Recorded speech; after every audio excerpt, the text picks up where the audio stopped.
So I rewatched. What have I rewatched? I watched Empire and Jedi with Ruben. That's my son. You broke it for him? Like you introduced it? Is this his first viewing? This is his first viewing of an entire Star Wars film. Wait, has he seen the first one? No, we started with Empire Strikes Back. What are you doing? You've messed the sequence up. I know, right?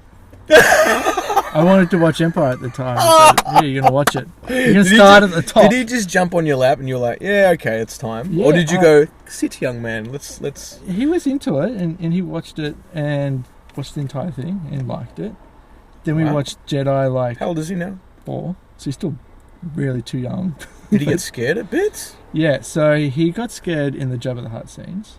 Yeah, the monsters. And he hid behind my back during them. Yeah. In which I have a very clear memory of doing the exact same thing. Yeah. When I was little, hiding behind my dad's back when the start of the Jabba the Hutt scenes were in. Yeah. And I thought that was a little cute. I think that's awesome because... And he just kept asking afterwards, I want to rewatch the snow one. The snow bit. Because he likes the Hoth action scene, I guess. You know, all the shooting the spaceships and stuff. But see, for me, that scene, when I was little... I was scared of the AT-AT walkers. Oh, really? Yeah. I was they're relentless. Because they're so huge. They were just so big and like, they were just, these monster robots. And you couldn't stop them. No. But when he started stopping them, that was when I was like, yeah. But he only stops one. Or two, technically, but, He trips one up. And then he... Then he goes up and blows one up. Yeah, and so he takes out two. Yeah, Luke. He takes out two. That's why at the end of fucking The Last Jedi, what they should have done is him actually physically be there, and then when they have all of them there, he just goes like this or some shit, and they all just fucking topple against each other like dominoes. Yeah. Amazing! That would have been fucking Luke Skywalker destroying all of the AT-ATs. He's the master. When I rewatched it, I didn't still. I'm okay with that scene. Anyway, we'll talk about stuff. So, he liked it, and he wanted to rewatch the Hoth battle, just like because I remember rewatching just the Hoth battle sometimes. Like I put the VH in and watch Hoth and then turn it off. I don't want to watch the boring bit because I'm 6. Yeah, what were the boring bits? Well, everything after Hoth. What?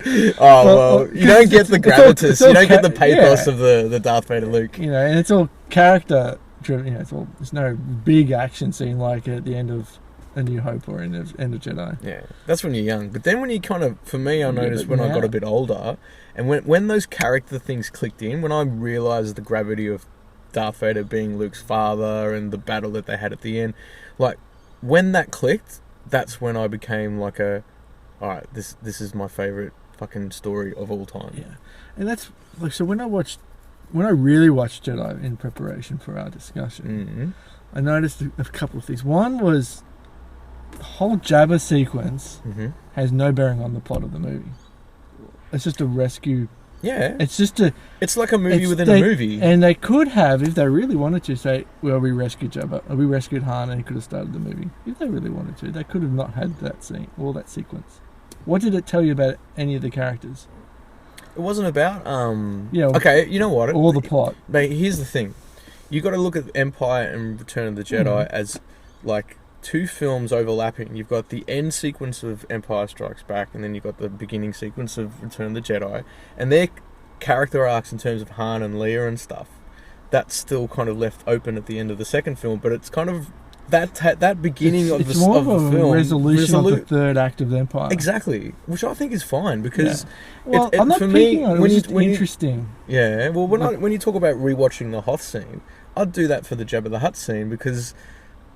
Or sequence because all of that was like a short film.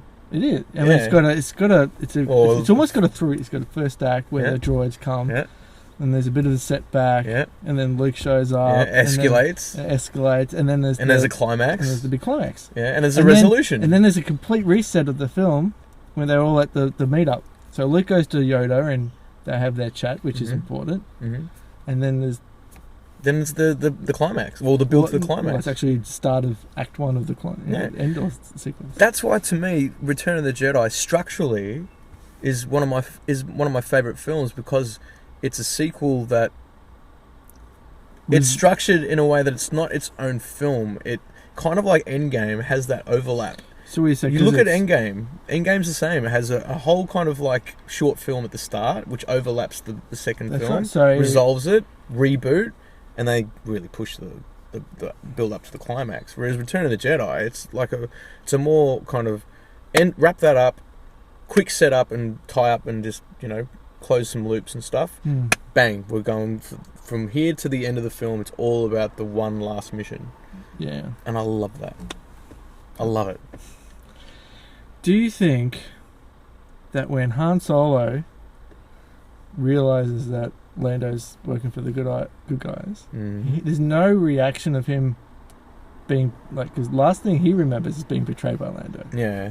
And when Luke says, "I'll just stick close to Lando and Chewie, we've taken care of everything," it's like he doesn't even he makes that sarcastic, "Oh, great," but he's really, there's no reaction, there's no payoff from him getting betrayed by Lando. Yeah. And then when you see them talking before the the big planning scene in the station, see you later, buddy. It's just like, you look after yourself, they're pal. like, "Hey, they made you a general, huh?" Oh, yeah. They're just like buddies again. I just feel like that's... Yeah, but you know what? Their relationship is really just kind of like floss. Yeah. Like, they're just meant to be... they're buddies. I know, like, you know what I mean? Like, the drama of I having reckon them... if it was made now, they would have had to have addressed it. Yeah, I know, but I think unnecessarily. Maybe. But this is the thing, it's the tone of the film. It's still just hero stories. Like, you don't want to get too much of that. I mean, you don't get that as much now. They're not hero stories anymore. They're character pieces. And every character has an arc. Well, supposedly. Well, when I watched that Half in the Bag Star Wars prediction video you sent me, yeah, they argued that Finn didn't have an arc in the second film. He had the same arc as the first film. They said something. What do you think about that? I didn't quite agree. So right, their argument was he wanted to run away. Then you learned that he should, he doesn't. Yeah. But so in the first film, he just wants to run away from the First Order. Mm-hmm. He just wants to, what's the word? Like go AWOL or... Well, he just wants to get away as far as possible. He doesn't want to fight. What's the military word for you want to leave the army and just run off? You can get court-martialed or... Well, it's... AWOL is when you just sort of leave. I think he wants to desert. Desert, yeah. He's a deserter. Yeah. He's a deserter and just wants to run. Yeah. But he gets pussy whipped. Like, he likes Rey. Yeah. So all his motivations to support the rebels is because he wants to help Rey. Because he wants to get in Rey's pants. Yeah, probably. But so because when he goes, when he goes on the mission to the Starkiller base, he doesn't go to them saying, "I know how to blow up Starkiller base." He goes, "I need you to help me get Rey." Get Rey, yeah. So that's his motivation in that film. Yeah. And that's his arc. He goes from running away to wanting to stay for his friend. For pussy. Second film, it's slightly different. He starts off wanting to run away to save Rey. It's like he wants to take the beacon away. It's the first thing he says when he wakes up. Where's Rey? Right? That was great. That's consistent. Need to get this away.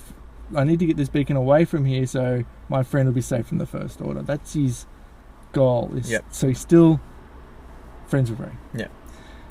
But by the end, his motivation to fight in the cause is because it's the right thing to do. He's no longer doing it for Rey.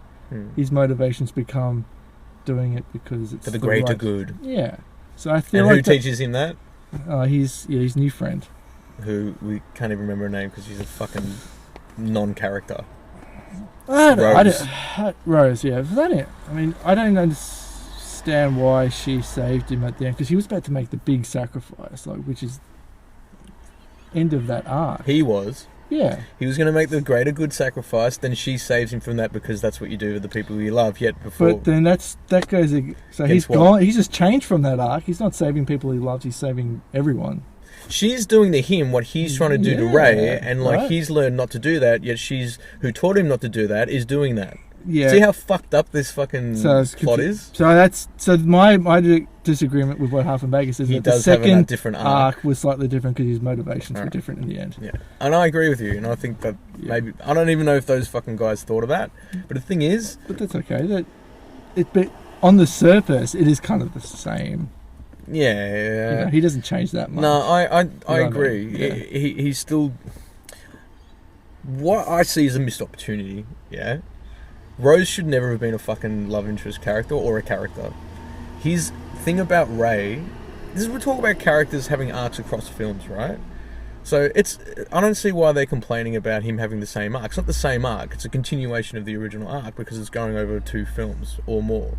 Like Luke's journey, or even Han and Leia's journey over Empire and Return of the Jedi. But the thing is, like, the real fucking crux of it should have been him sticking with this obsession with Rey, but having kind of like the 3-way love triangle situation going on. Because I liked the Kylo and Rey the connection. love triangle should have been between those three. Rose shouldn't have fucking had anything to do with it, because then you build in, because JJ planted the seeds of a love story, and everyone who goes, oh, that's just kind of predictable, blah blah blah.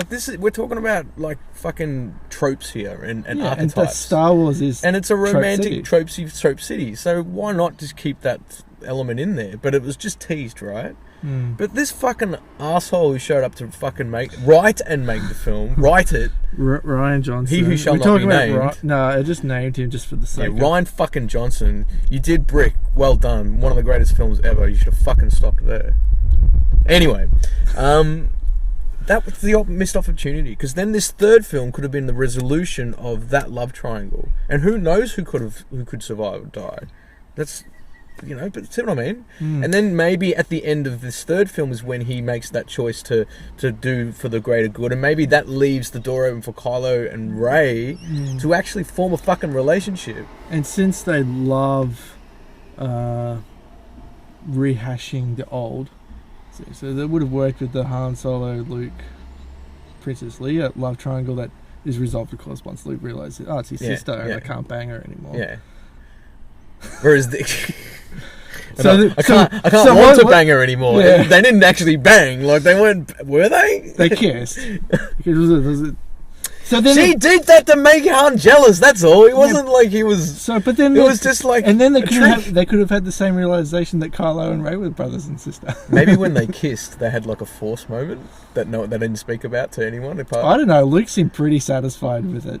Because he had this little smug, like, yeah, because he was showing off to Han. Like, he was in on the little joke, I reckon. It was all to piss Han off, because Han's such a sook. Yeah, but he's such a sook, which I love. Han is a bit of sook, and he doesn't realise that Leia likes him right until the last word of the friggin' Return of the Jedi is when he goes, he's my brother, and he's like, oh, like that, that big O-fate there. Like, and that's like the last line of the movie, isn't it?